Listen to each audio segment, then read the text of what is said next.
अस्सलामुअलैकुम दोस्तों, इस वक्त हमारी इस दुनिया की आबादी अरबों में हो चुकी है और इस बात में भी कोई शक नहीं है कि अगर कुछ % लोगों को छोड़ दिया जाए तो हमारी दुनिया के लगभग सारे के सारे लोग किसी न किसी धर्म को मानते ज़रूर हैं। इन धर्मों और मज़हबों में से कई धर्म और मज़हब तो ऐसे हैं कि जो हद से ज़्यादा मशहूर हैं, तो वहीं दूसरी तरफ बहुत सारे ऐसे भी हैं कि जिनसे दुनिया के बहुत कम लोग ही बाखबर हैं। और आज की इस वीडियो में हम भी आप लोगों को दुनिया के एक ऐसे धर्म के बारे में बताएंगे कि जिसके बारे में आप में से शायद कुछ ही लोगों ने पहले सुना होगा, वरना ज़्यादातर लोगों ने इस तरह के धर्म का नाम भी पहली बार ही सुना होगा। दरअसल दोस्तों, हम बात कर रहे हैं यजीदी धर्म की, जिसको बहुत सारे लोग यजीदी फ़िरके के नाम से भी जानते हैं। आज के दौर में यजीदी लोगों की ज़्यादातर आबादी इराक़ के नॉर्थ के इलाके में यानी उर्दून में बसी है। मगर यहाँ भी ये याद रहे कि इतिहास में पिछले एक लंबे वक्त से इन लोगों की आबादी बड़ी तेज़ी के साथ पूरी दुनिया से घटती जा रही है, यानी ख़त्म होती जा रही है। यही वजह है कि आज से सिर्फ 10 से 15 साल पहले तक भी दुनिया में ऐसे बहुत से कम लोग हुआ करते थे जो यजीदी लोगों के बारे में जाना करते थे। मगर दोस्तों, फिर हमारी दुनिया में कुछ ऐसा हुआ जिसकी वजह से चंद महीनों के अंदर ये लोग पूरी दुनिया के न्यूज़ चैनल्स पर नज़र आने लगे। दरअसल दोस्तों, हुआ ये था कि इराक़ और ईरान के अलावा जो भी उसके आसपास के देश हैं, उनके बॉर्डर के इलाके में रहने वाले कुछ यजीदी लोगों पर ISIS नाम की आतंकी संगठन ने हमले करने शुरू कर दिए थे।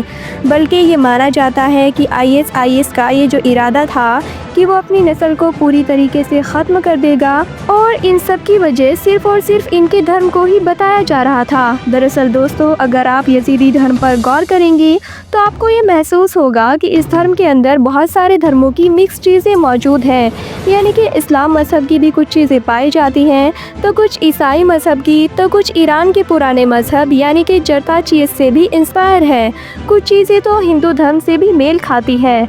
आपको जानकर हैरानी होगी कि दुनिया के कुछ लोग इनको शैतान का पुजारी भी कहते हैं और यही वो सबसे बड़ी वजह थी कि जिसकी वजह से इतिहास में कई बार इन यजीदी लोगों को बड़े बड़े मुस्लिम हुक्मरानों से भी जंगों में मुकाबला करना पड़ा था। इन लोगों को कुछ लोगों की तरह से शैतान का पुजारी क्यों कहा जाता है, ये भी हम आगे जानने की कोशिश करेंगे। उससे पहले हम आपको ये बताएंगे कि बहुत सारे लोग इनके नाम यानी कि यजीदी की वजह से भी ये सोचते होंगे कि शायद इनका कनेक्शन यजीद के साथ है। जी हाँ, वही यजीद कि जो ना सिर्फ सल्तनत बनु उमैया का दूसरा हुक्मरान था, बल्कि जिनके ऑर्डर पर ही इस्लाम के आखिरी पैगंबर यानी कि हज़रत मोहम्मद मुस्तफ़ा सल्लल्लाहु अलैहि वसल्लम के नवासे हज़रत इमाम हुसैन को भी करबला के मैदान में शहीद किया गया था। दोस्तों, जो लोग भी यजीदी फ़िरके को यजीद के साथ जोड़कर देखते हैं, वो ये दावा करते हैं कि बनु अब्बास ने जब सल्तनत बनु उमैया को पूरी तरीके से ख़त्म कर दिया था, तो उसके बाद आखिरी फ़िरके को भी बड़ी दर्दनाक तरीके से ख़त्म कर दिया था। और उसके बाद जब ये सल्तनत पूरी तरीके से ख़त्म हो गई थी, तो बचे खुचे जो बनु उमैया के ख़ानदान के कुछ लोग रह गए थे, यानी यजीद की नस्ल के जो कुछ लोग रह गए थे, उनके ऊपर भी रहना सहना बड़ा मुश्किल कर दिया गया था। यानी उनके ऊपर तरह तरह की सख्तियाँ लगाई जाती थी और भी इस तरह के काम किए जाते थे कि जिसकी वजह से उनका रहना दुश्वार हो गया था। इसलिए लोग उधर का पूरा इलाका छोड़कर इराक़ के इस इलाके में यानी कि कुर्दिस्तान के इलाके में आकर आबाद हो गए थे और यहीं के लोकल लोगों के साथ इन्होंने रहना शुरू कर दिया था। और बाद में वक्त के साथ साथ जो धर्म था यानी अपना जो मज़हब इस्लाम था, उसके अंदर बहुत सारी चीज़ें मिक्स होना शुरू हो गई। यानी ईसाई मज़हब के साथ साथ लोकल लोगों का जो पुराना ईरानी मज़हब था, उसकी बहुत सारी चीज़ें इनके अंदर सामने आने लगी और धीरे धीरे फिर इनके मज़हब ने वो रंग ले लिया जो आज के दौर में हम लोगों को नज़र आता है। हालांकि दोस्तों, ये सिर्फ़ और सिर्फ एक थ्योरी है जिसके ऊपर ज़्यादातर इतिहासकार बिल्कुल भी यकीन नहीं करते। बात करें अगर ख़ुद यजीदी लोगों की, तो उनके मुताबिक उनका जो मज़हब है ये दुनिया का सबसे पुराना मज़हब है, जिसको वो लगभग 6500 साल से भी ज़्यादा पुराना बताते हैं। जिनके मुताबिक उनका नाम यजीदी इसलिए है क्योंकि वो जिस खुदा को मानते हैं उनका नाम यज़्दा है और इस यज़्दा ने ही हमारी इस पूरी दुनिया को बनाया है। उसने इस पूरी दुनिया को चलाने के लिए 7 फरिश्तों को भी मुकर्रर किया है, यानी पैदा कर दिया था। और इन फरिश्तों में से जिस फरिश्ते को इन सब का सरदार बनाया था उसका नाम मलिक ताउस था। मलिक ताउस को पीकॉक एंजल के नाम से भी जाना जाता है। यजीदी लोगों का ये मानना है कि एक बार अपनी ताकत के नशे में चूर होकर मलिक ताउस ने यज़्दा के खिलाफ बगावत कर दी थी, मगर ये बगावत नाकाम हुई और नतीजे में यज़्दा ने मलिक ताउस को आग में डाल दिया।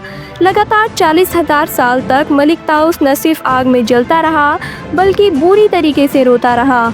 40,000 साल के बाद हद से ज़्यादा उसके गिरने वाले आंसुओं की वजह से यज़्दा ने उसके ऊपर रहम कर दिया और उसको माफ़ कर दिया और एक बार फिर से उसको दुनिया चलाने से रिलेटेड बहुत सारी जिम्मेदारियां दे दी।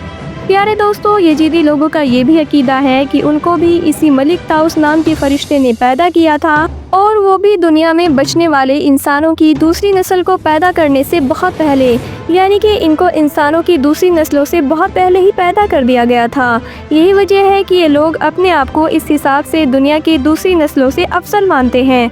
मगर दोस्तों, हैरानी की बात तो ये है कि यजीदी फ़िरके की तरफ से जिस तरह की निशानियाँ और जिस तरह की चीज़ें मलिक ताउस यानी कि पीकॉक एंजल के बारे में बताई जाती हैं, वो सारी की सारी चीज़ें यहूदी और ईसाई मजहब में लूसीफर के अंदर, जबकि इस्लाम धर्म में इसको इब्लीस यानी कि शैतान के अंदर बिल्कुल फिट बैठती है।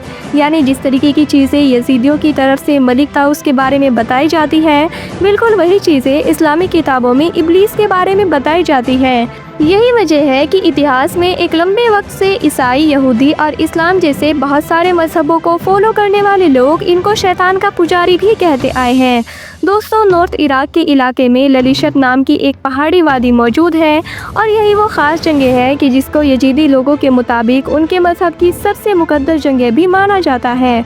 यहाँ पर इब्ने बनु मुसाफिर नाम के शख्स की मजार मौजूद है। यहाँ पर हर यजीदी इंसान अपनी ज़िंदगी में एक बार ज़रूर आना चाहता है, क्योंकि यजीदी रिलीजन को फॉलो करने वाले लोग इब्ने बनु मुसाफिर को मलिक ताउस का अवतार करार देते हैं। दोस्तों, जैसा कि मैं आप लोगों को पहले भी बता चुकी हूँ कि यजीदियों की आबादी बहुत कम हो चुकी है और जो है भी वो दुनिया के अलग अलग इलाकों में बिखर चुकी है। शायद यही वजह है कि दुनिया में इस वक्त इनकी कितनी आबादी है ये पता लगाना एक मुश्किल काम बन चुका है। लेकिन फिर भी रिपोर्ट्स ये दावा करती हैं कि इनकी आबादी लगभग 2 लाख से 10 लाख के बीच में है, जिनमें से वो ज़्यादातर लोग आज भी टर्की, इराक, सीरिया के बॉर्डर यानी कि कुर्दिस्तान के इलाके में रहते हैं।